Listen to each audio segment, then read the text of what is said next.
Zoro from the anime One Piece.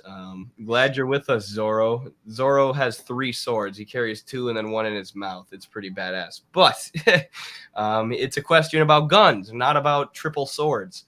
Do you see gun culture in the U.S. as a result of the legacy of slavery and settler colonialism? By the way, please cover the Naxal Maoist in India. Okay, I'll look into that. I just think that we need to do away with guns and everyone has a sword. You know, like if you're really powerful, you can get three swords and you can use one in your mouth. But that's where I fall on that. Just kidding. You want to take a stab at that one, Carlos? I got to think about it a little bit. Yeah, I mean, you have this paradox that takes place during the Civil War where you have 5 million poor whites in the South that don't own slaves and that whose material conditions are as bad as the slaves, in some cases less bad, in other cases a little worse. And out of this class of men, like the only escape that they were allowed in that society was to become the patrols. And so these patrols, of course, carried guns, and they were the slave patrols, and that's like the origin of policing.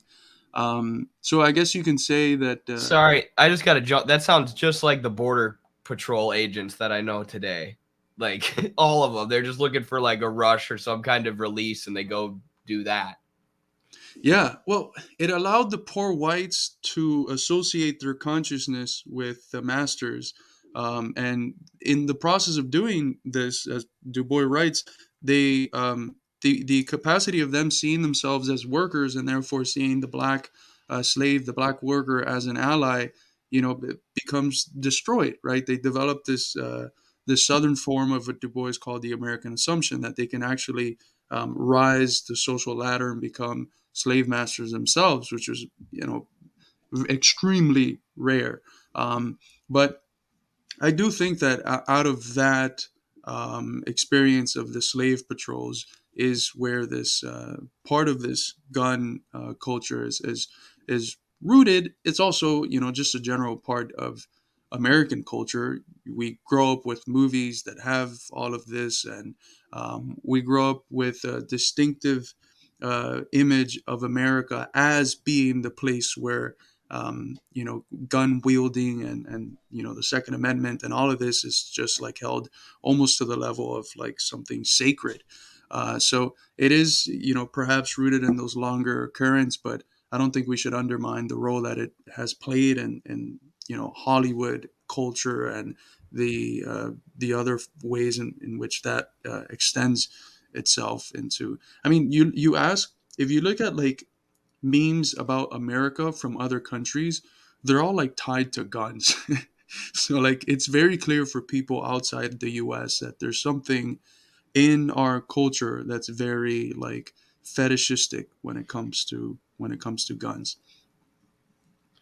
True. I think there's all sorts of factors, like including even small ones, like the popularity of hunting. Because most people in the Midwest that we know would not give up their gun for anything, but they are responsible gun owners, and for those people, it's like, why should I have to give up my gun because certain people can't act responsibly with them, and it's a legitimate argument that they make.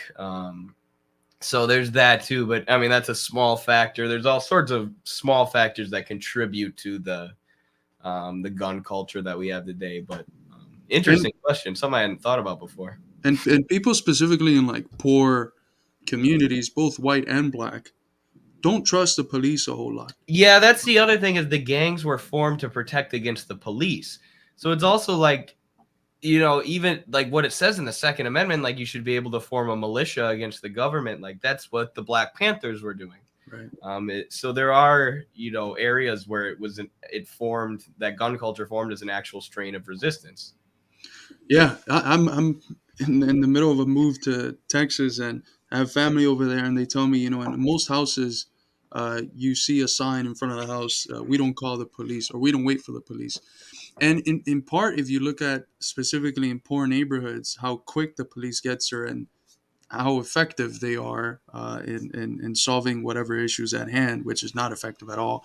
It leads a lot of these poor communities that are ridden by crime because of poverty, it leads them to be forced into a condition where their sense of safety can only come from self protection. And if the person that they'll be attacked at likely has a gun, they can't show up with a knife to a gunfight, sort of thing. So there's certain material conditions that incentivize in poor communities um, the need to have a weapon, and tied to that, the proximity to fetishizing guns in the way that culture already has shaped a big portion of the American consciousness to do. Yeah, I agree with this one too, that imperialism's a big part of the mentality. It is, and that connects to what Carlos said too about the Hollywood media, that's heavily controlled by the Pentagon and the military-industrial complex and the arms of imperialism. And recently, we had the mass shooter who was directly inspired by the neo-Nazis in Ukraine. Said it in his note. Said that he was inspired by the Azov Battalion and these groups in Ukraine that are being funded by the imperialist U.S. and NATO. So it's also something that results from imperialism and the ideology of imperialism.